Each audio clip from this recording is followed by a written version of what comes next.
tardes. Vamos a comenzar con la primera de estas clases grabadas que van a ser como soporte o apoyo a la bibliografía del curso Ética, Economía y Justicia. En estas primeras dos clases vamos a hacer una exploración general sobre algunos conceptos claves en el campo de la economía y en el campo de la filosofía moral,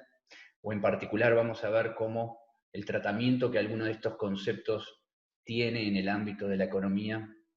puede ser complementado, profundizado, desarrollado a partir de una reflexión que proviene desde la disciplina filosófica. En este primer video, en esta primera clase, vamos a trabajar básicamente sobre las ideas de bienestar, felicidad y vida buena, y vamos a proponer algunas comparaciones y en particular al final de la clase vamos a proponerles algunos links o posibilidades de desarrollar y complementar algunas de las ideas aquí presentes. Como siempre en todas estas clases, la bibliografía correspondiente está señalada en la sección específica en el EVA del curso. Así que vayamos adelante.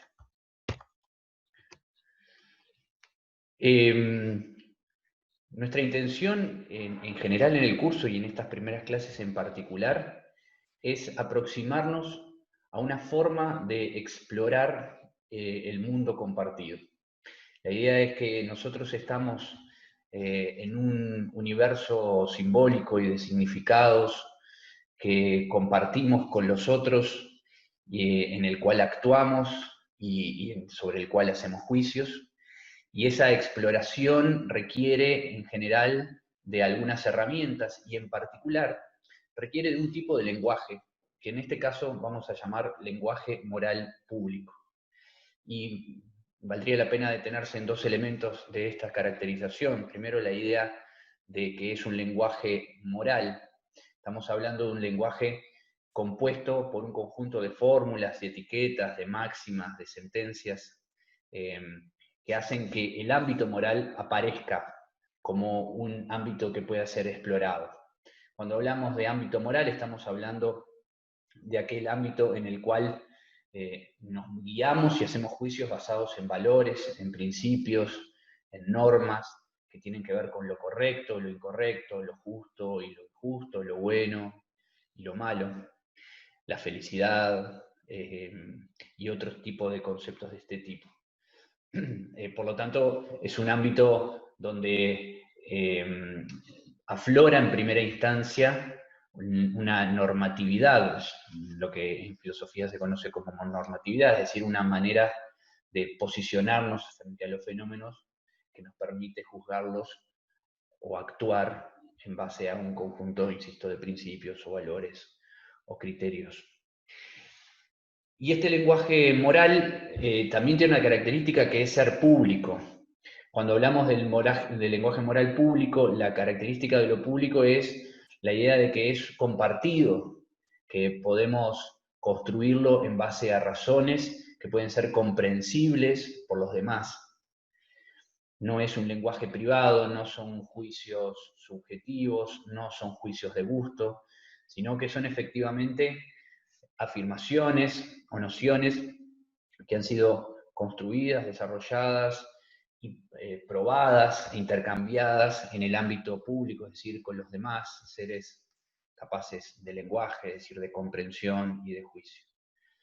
Este lenguaje moral público es una de las formas que podemos explorar la vida en común,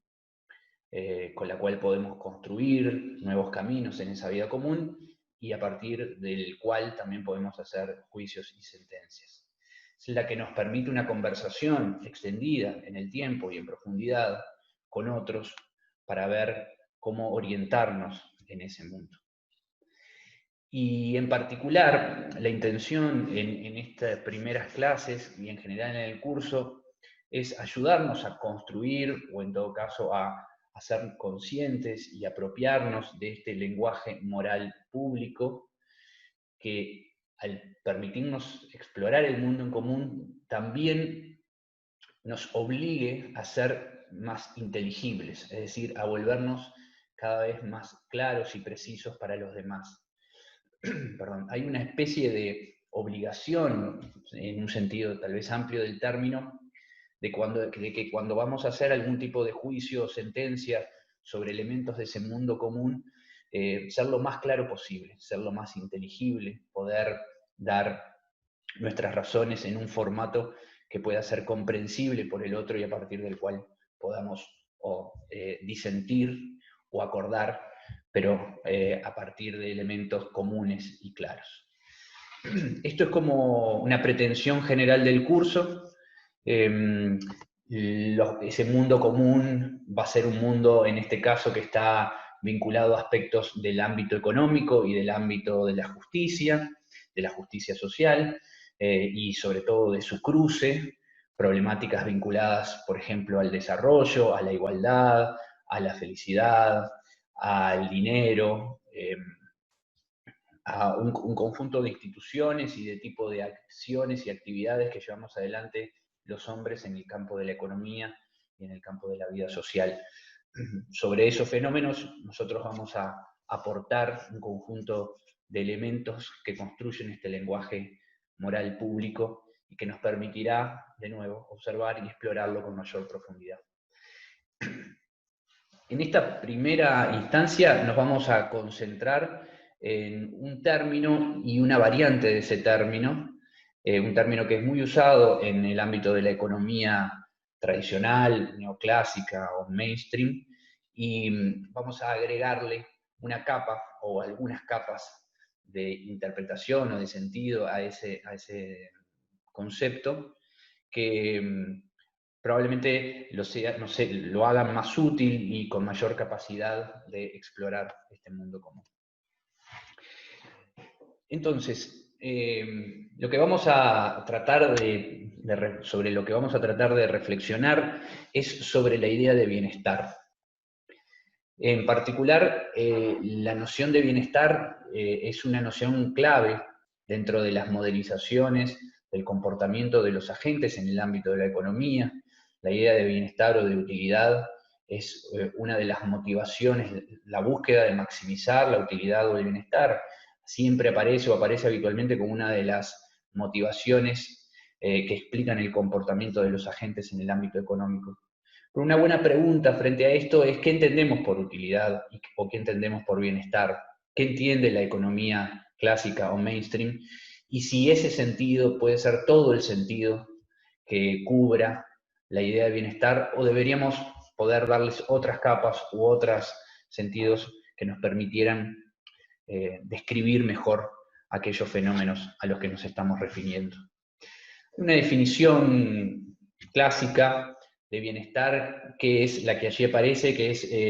aquello que en última instancia es bueno para la persona. Lo que nos produce bienestar es lo que en última instancia o verdaderamente es bueno para nosotros o para cada una de las personas. En general, en el ámbito, insisto, de la economía mainstream, aquello que es considerado como bueno en última instancia para las personas es la satisfacción de aquello que las personas desean. Por lo tanto, en general, en esta descripción de bienestar aparecen como dos elementos claves. Una es la idea del deseo como elemento articulador. Después veremos si por deseo podemos entender más de una cosa, pero un elemento subjetivo importante, que parece ser la clave o la característica motivacional de los agentes, y la satisfacción, es decir, el cumplimiento cabal de aquellos deseos o de lo que desea la persona como estrategia o como racionalidad que mueve a los agentes. Con respecto a la forma de interpretar esta idea de satisfacer lo que las personas desean, en los últimos 150, 200 años ha habido como dos grandes perspectivas. Una es vincular o reducir lo que es bueno para la persona a lo que brinda placer o lo que genera una sensación agradable, es decir, un estado mental y subjetivo, que está relacionado con lo que se conoce como la tradición hedonista, es decir, la búsqueda del placer y evitar el sufrimiento como elementos motivacionales más importantes de los agentes. Esta perspectiva, que tiene una larga tradición en la historia de la filosofía, también ha tenido como un impacto muy importante en algunas corrientes clásicas y contemporáneas. Por un lado, lo que se conoce como el utilitarismo, que es una perspectiva económica y política que desarrollaremos más adelante,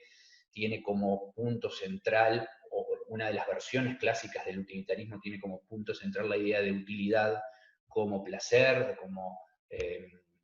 supremacía del placer frente al dolor. Y en las épocas más contemporáneas, en la economía más contemporánea, ha habido toda una revitalización de la noción de felicidad en un plano subjetivo, que está fuertemente relacionada con esta idea de placer o de evaluación subjetiva, que tiene que ver en particular con estados mentales que tienen los sujetos. Otra versión que ha aparecido también asociada al campo del utilitarismo y que ha tenido como probablemente más impacto en las modelizaciones del comportamiento de agentes en el campo de la economía es la idea de que lo que es bueno para los sujetos es la satisfacción de sus preferencias. Y claramente hay una relación, o puede haber una relación directa entre satisfacer las preferencias y aumentar el placer, pero podría no haberlo. La satisfacción de las preferencias tiene como un componente subjetivo importante, pero también tiene un componente objetivo en el sentido de que así, tanto como un estado mental, es un estado de cosas, es decir, que las preferencias de los sujetos se satisfagan, hay un conjunto de preferencias de los sujetos que probablemente tengan que ver con cómo se ordena o se organiza el mundo, que tengan que ver, por ejemplo, con alcanzar cierta posición socioeconómica o obtener ciertos bienes, y que por lo tanto no solo es una dimensión subjetiva, sino una forma de distribuir elementos en el mundo y configurarlos de cierta manera. Esta idea de que lo bueno para el sujeto, por lo tanto el bienestar, es la satisfacción de las preferencias, también es un punto muy importante dentro de la reflexión de la economía y también dentro del campo de la filosofía política, y por lo tanto el detalle de esto lo vamos a trabajar más adelante, pero sí era importante mencionar que estas son como en general las dos grandes versiones con las que se presenta la noción de bienestar en el ámbito de la economía, o específicamente una noción puramente subjetiva o fuertemente subjetiva de placer o de sensación agradable y de búsqueda de ese placer como motivación de los agentes, y la segunda como de satisfacción de las preferencias, y en general las preferencias hablan de un conjunto de deseos ordenados que tienen también una dimensión externa al sujeto que debe configurarse para que las preferencias estén satisfechas.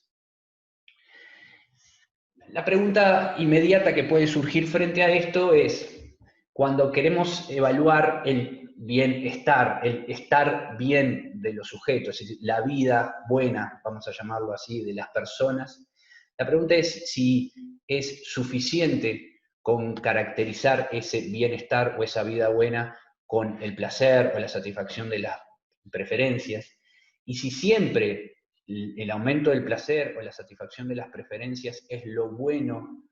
verdaderamente para las personas. Hay una escena de la primera película de la trilogía de Matrix que lleva al extremo esta idea de que la satisfacción sensorial, el placer, puede ser la vida buena o la verdadera vida o la verdadera felicidad de las personas. Entonces vamos a verla, es una escena muy cortita y luego hacemos un pequeño comentario.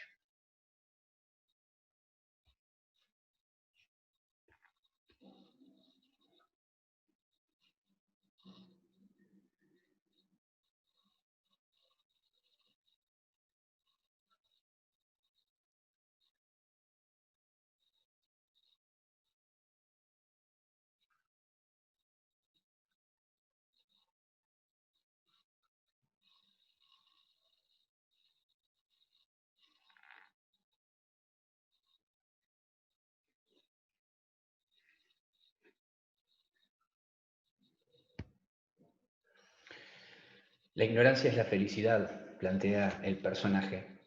de la película Matrix, y esta idea de que la ignorancia de la felicidad tiene como contraparte que la felicidad es básicamente la satisfacción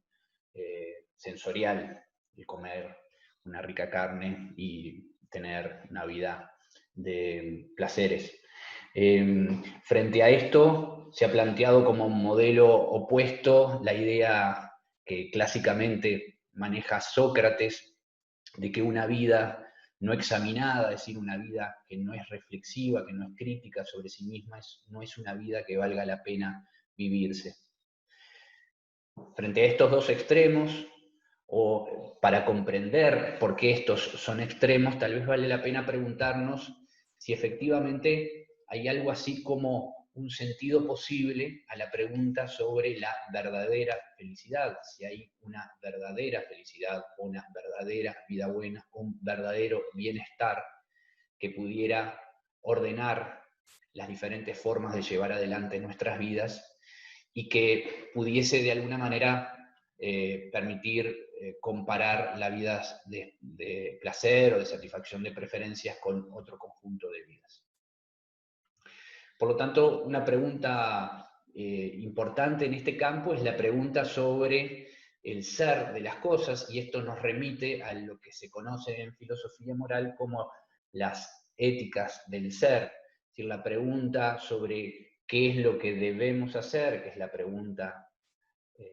central de la moral, y la pregunta sobre por qué debemos hacer aquello que debemos hacer, que es la pregunta central de la ética. En estos casos, generalmente se remiten a responder qué verdaderamente somos. Debemos hacer aquello que esté relacionado con lo que verdaderamente somos. Y esto lleva por nombre como la época de las éticas del ser, esta idea de que efectivamente podemos llegar a descubrir una verdadera naturaleza o una verdadera realidad que es diferente en algún punto a lo que podemos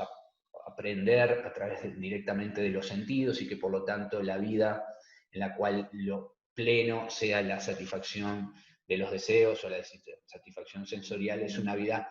que puede de alguna manera estar engañándonos o separándonos de esa verdadera vida buena. Esta pregunta es una pregunta compleja, es una pregunta que contemporáneamente es difícil de responder, pero el tipo de preocupación que está de fondo y alguna forma de respuesta a esta pregunta nos puede ayudar a iluminar, a explorar este espacio común aún en la época contemporánea. En particular, nosotros nos vamos a detener a mencionar algunos elementos de una de estas éticas de la época del ser o de la era del ser, que es la ética que lleva adelante Aristóteles. Seguramente la mayoría de ustedes trabajaron algunos aspectos de la ética y de la filosofía aristotélica en el liceo. Aristóteles es un filósofo griego, nacido en el 384 y fallecido en el 322 a.C., filósofo que elaboró reflexiones y teorías sobre un conjunto de campos disciplinares muy amplio y muy diverso, y en particular es uno de los primeros filósofos que lleva adelante una reflexión en el campo de la filosofía moral o de la ética de corte sistemático. Hay varias obras que han llegado hasta nosotros, en particular la obra más importante cuando se piensa en la reflexión aristotélica sobre la ética, es la ética a Nicómaco, o mejor conocida como ética nicomaquea. La pregunta central de la investigación ética de Aristóteles es: ¿cuál es el fin último de todas las cosas que hacemos? Y en el fondo, la pregunta que quiere responder Aristóteles es si, descubriendo ese fin último de las cosas que hacemos, podemos encontrarle un verdadero sentido a la vida humana, y por lo tanto podemos dotar de un significado preciso a la idea del bienestar o del bien vivir o de la vida buena. La explicación de Aristóteles sobre cuál es ese fin último de todas las actividades humanas y por qué todas las actividades humanas deberían tender hacia un cierto fin es una explicación compleja que tiene varias partes. Nosotros no vamos a desarrollarla, solo nos interesará en este caso mencionar un par de cosas.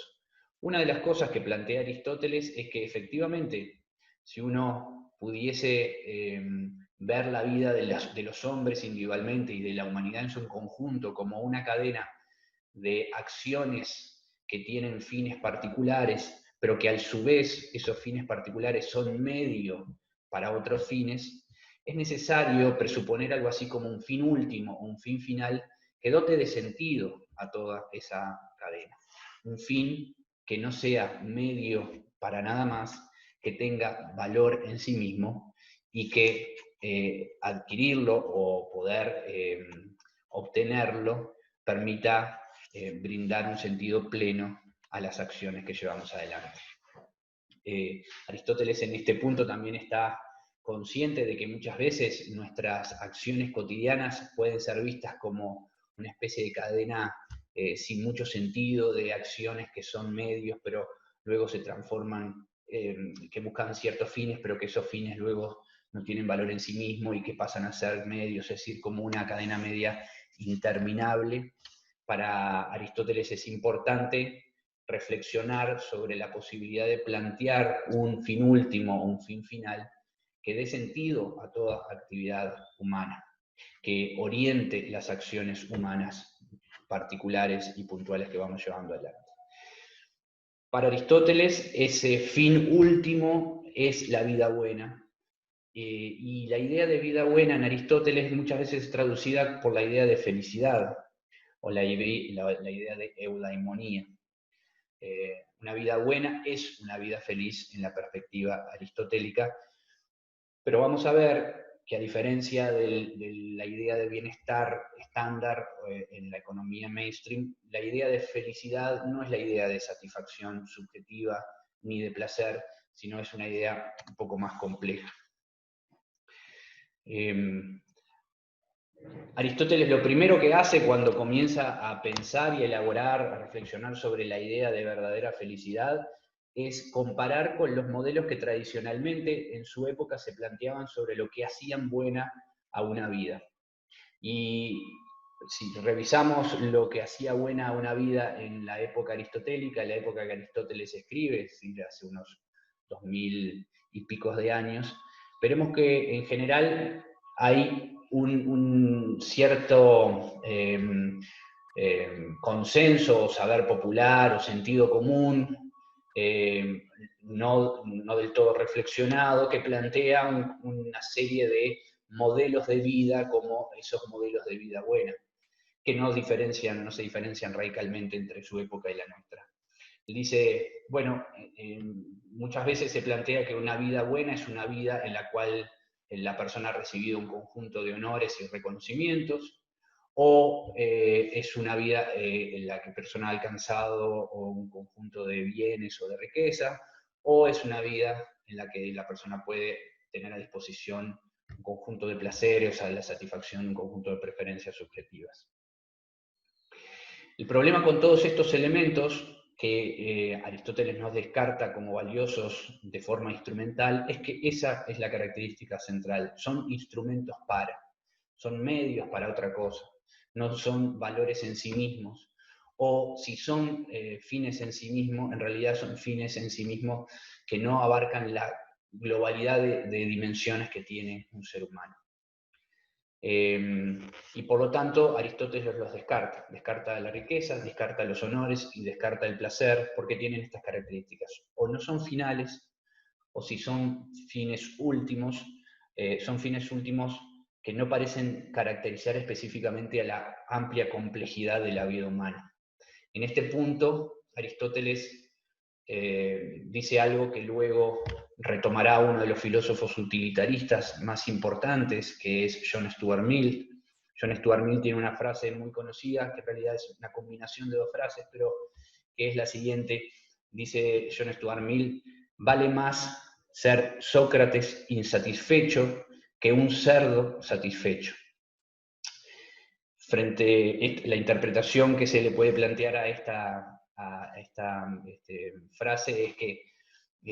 la satisfacción de aquellos placeres más sensoriales, físicos, asociados a la vida animal, esa es la idea del cerdo satisfecho, no tienen punto de comparación con la posibilidad de desarrollar plenamente aquellas características que nos son propias. Por ejemplo, ser alguien con una capacidad reflexiva o crítica muy amplia. Y que aunque no podamos completar plenamente la satisfacción de esas competencias o desarrollarlas plenamente, siempre será mejor que una vida de satisfacción plena de unas sensibilidades o unos rasgos que nos asemejan al resto de los animales. En esta forma de caracterizar que plantea John Stuart Mill entre funciones elevadas del ser humano y placeres más bajos, resuena la idea aristotélica de que todo en el mundo, pero en particular los seres humanos, tenemos una función que nos es propia, es un tipo de actividad que nos es propio, y que la verdadera felicidad o la plenitud estará en desarrollar esa función propia, y que no puede ser sustituida por alcanzar plenamente otros elementos que tal vez también somos capaces, pero no son nuestras funciones propias. Por lo tanto, una pregunta central en la ética aristotélica, que es una pregunta importantísima para el tipo de reflexión que nosotros queremos llevar adelante, y que es una pregunta muy importante para la economía como disciplina y como profesión, es cuál es la función propia de, ya sean los seres humanos, o también puede ser de una profesión, o también de una práctica de cierto sentido. Es decir, cuál es el fin propio, cuál es la función, cuál es la actividad que lo distingue, si es que la hay.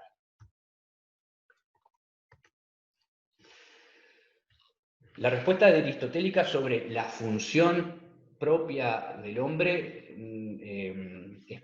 probablemente no nos llame mucho la atención, porque es la típica que habitualmente se plantea desde la perspectiva filosófica tradicional.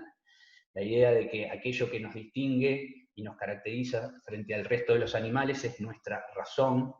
y que por lo tanto la felicidad más perfecta, el bienestar más elevado de los seres humanos es un ejercicio pleno y excelente de nuestra inteligencia, particularmente de nuestra inteligencia teórica, es decir, la capacidad de contemplar o comprender conocimientos más elevados, y ahí podríamos poner al matemático, al físico teórico, al filósofo como modelo de sujeto verdaderamente feliz.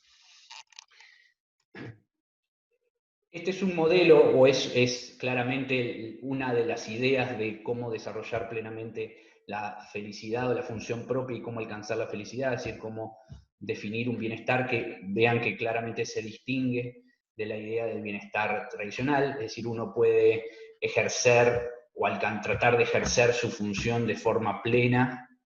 y en el proceso de desarrollar y ejercitar su función puede ser un proceso que no tenga inmediatamente una satisfacción de preferencias o placer o felicidad subjetiva, sino que sea un proceso más complejo y un proceso más arduo, con preguntas más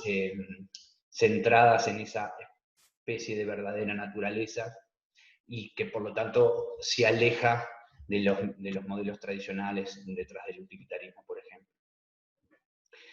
Pero Aristóteles también nos plantea que así como la reflexión teórica es como el ejercicio más elevado de la función propia, también podemos alcanzar la verdadera felicidad a partir de lo que se denomina como el entendimiento práctico, que básicamente es la capacidad de dominar nuestras pasiones, de dominar nuestras tendencias más innatas, nuestras emociones,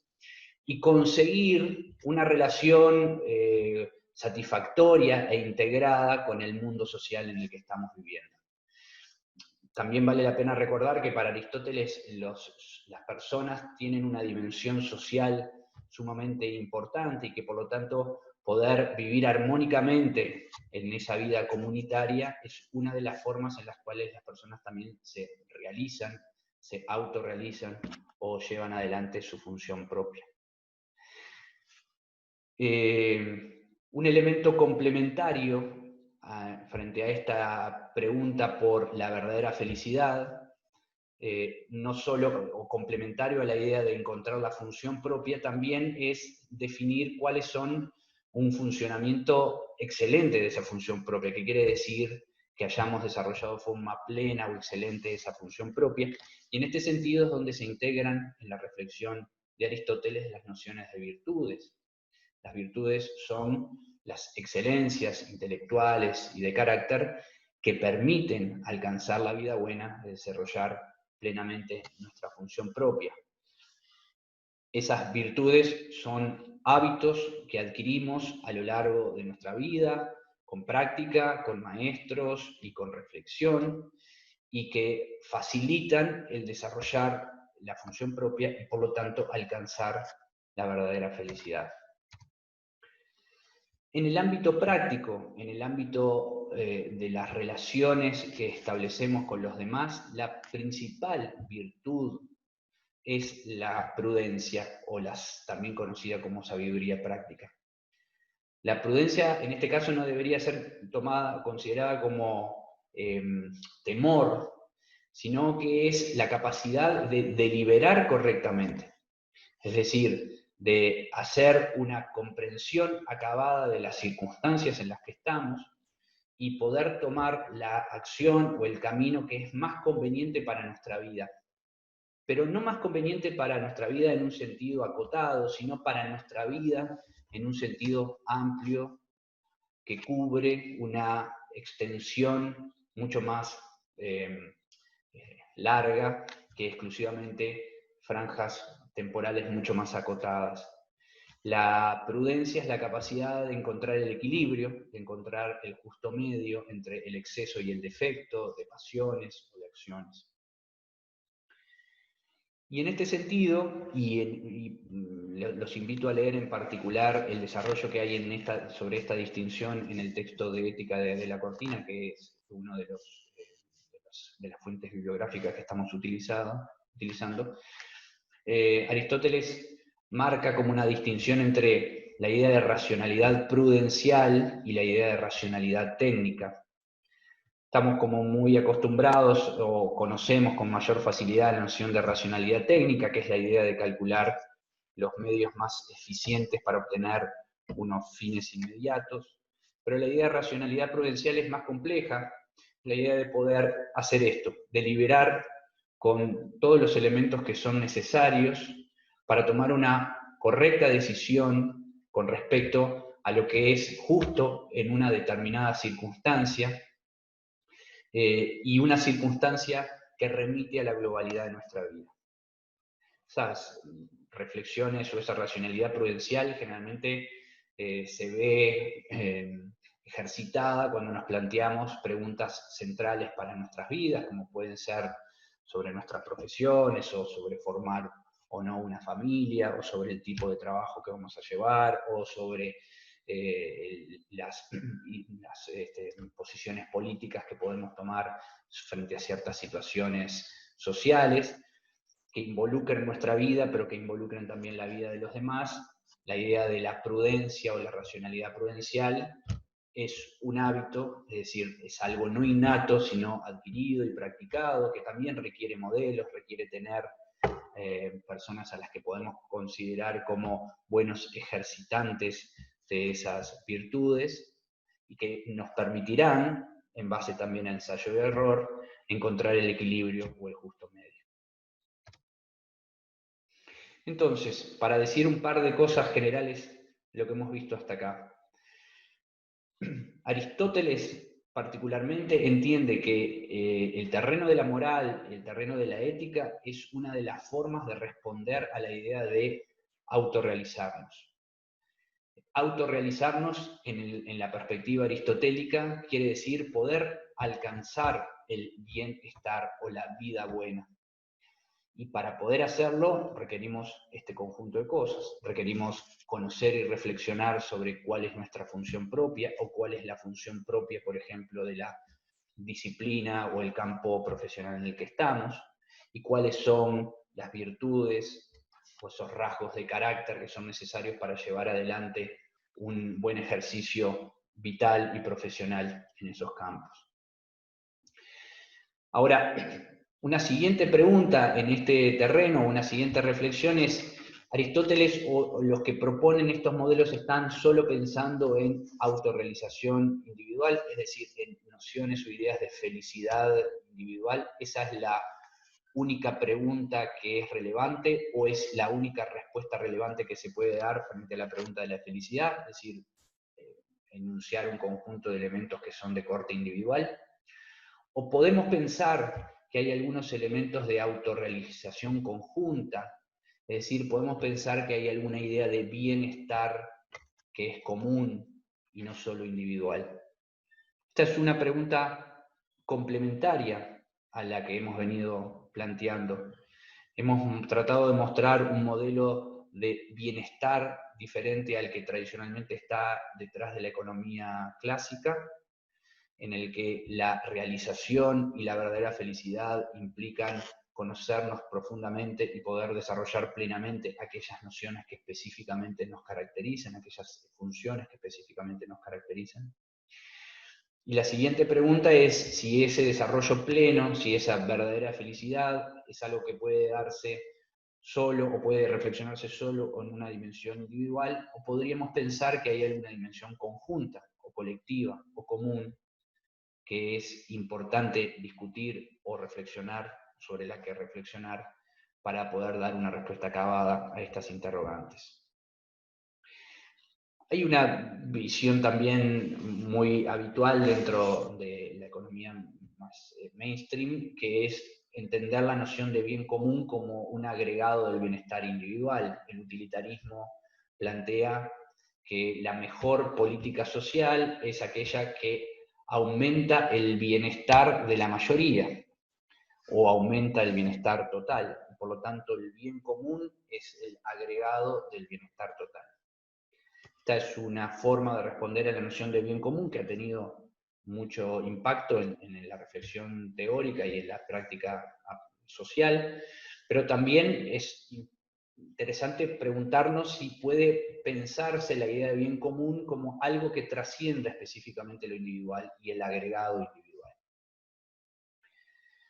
Entonces, hay un conjunto de filósofos y pensadores, entre ellos Aristóteles, que entienden que la felicidad o la autorrealización solo es posible en medio de una comunidad de cierto tipo, una comunidad que promueva, permita o estimule ciertas ideas de justicia y de vida buena. Es decir, una idea de bien común en el que la noción de común no puede ser desagregada en suma de elementos individuales, sino que tiene un inherente elemento colectivo y una reflexión asociada colectiva sobre lo que es bueno para esa comunidad y que por lo tanto también será bueno para los individuos. En unas sociedades de corte liberal, democráticas como las nuestras, la pregunta sobre si es posible y legítimo discutir públicamente sobre fines, metas o funciones propias de los seres humanos, si podemos de forma inteligible hablar sobre bienes comunes y no solo sobre bienes individuales, es una pregunta compleja. Es una pregunta compleja, pero que también nosotros vamos a intentar abordar a lo largo del curso, particularmente en el primer taller. Y si fuese legítimo o oportuno discutir sobre fines, metas y funciones propias de los seres humanos, es decir, sobre ideas de bienes, de un bien común, de un bien que no es solo para un individuo y no para otro, sino de un bien de la comunidad que pudiera al mismo tiempo ser el bien para los integrantes de esa comunidad. Si es legítimo discutirlo, ¿es imaginable que podamos llegar a algún acuerdo o consenso, es decir, asumiendo una pluralidad de formas de entender que hace valiosa a cada una de las vidas, como es lo que sucede en democracias como las nuestras, en sociedades democráticas como las nuestras? ¿Es posible imaginar algún tipo de acuerdo o consenso sobre esto? Estas preguntas son preguntas que vamos a retomar en la siguiente clase y que en particular vamos a trabajar en los talleres. En este momento lo único que yo quisiera plantearles son como algunas formas en las que algunos filósofos, pensadores contemporáneos han intentado ir respondiendo a esta posibilidad de discusión y acuerdo público sobre elementos que hacen valiosa a la vida de las personas. Una línea es la línea que desarrolla Martha Nussbaum, siguiendo o introduciéndose en lo que se conoce como el enfoque de las capacidades que planteó originalmente el economista y filósofo indio Amartya Sen. Sobre el enfoque de las capacidades trabajaremos de forma detallada en la segunda mitad de este curso. Pero una primera introducción a esta discusión es la idea que plantea Martha Nussbaum de que efectivamente podríamos llegar a asumir que hay un cierto consenso cultural, es decir, un posible acuerdo entre las diversas formas culturales de entender qué hace a una vida valiosa, que nos permitiera definir como un conjunto de elementos básicos y necesarios para que una vida pueda ser llamada como una vida buena. Es decir, la idea de que para que las personas puedan desarrollar plenamente su función propia y puedan realizarse, deben estar garantizados un conjunto de elementos que Nussbaum toma de la noción de capacidades y que lista en un conjunto amplio de capacidades básicas. Hay un conjunto de capacidades básicas, es decir, de cosas que las personas pueden ser y hacer, que parecen ser elementos comunes a todas las culturas y que podrían ser como el consenso desde el que poder, por lo menos, comenzar a discutir o intercambiar sobre el bien común o el bien público o los bienes colectivos. Es decir, una sociedad que piensa en el bien común en estos términos es una sociedad que reflexiona sobre cuáles son aquellas capacidades o elementos básicos de la vida de las personas que deben estar garantizadas para que puedan desarrollarse, autorrealizarse y alcanzar la verdadera felicidad. Y después hay otro camino, hay muchos más, pero estas son como dos vertientes que los invitamos a que puedan explorar. Vean que debajo de cada una de estas entraditas hay unos links, uno a un video, un fragmento de una película y otro a un sitio que desarrolla, en el segundo caso, la noción de economía del bien común, que es planteado originalmente por Christian Felber. Esta reflexión sobre economía del bien común vuelve a poner en el foco de la reflexión y de la discusión un término, una etiqueta que a veces no está presente normalmente en las discusiones de la economía mainstream, sobre si podríamos superar la idea de la economía de los bienes particulares o de los bienes agregados y poder dar sentido a una noción de bien común que nos permitiese ver y explorar la realidad social en la que estamos con más elementos que los que tenemos habitualmente. Bien, hasta aquí es la presentación de la primera clase. Lo que intentan estos videos es ayudar a orientar la lectura de la bibliografía que está disponible para cada una de las secciones, presentar los conceptos centrales y básicos, y motivar una reflexión que va a ser continuada en las clases posteriores, en algunos casos las clases grabadas, en algunos otros casos las clases de Zoom, y también en particular en los talleres. Estos son elementos conceptuales, preguntas y algunas reflexiones que serán insumos esenciales para los talleres. Continuamos en la próxima clase.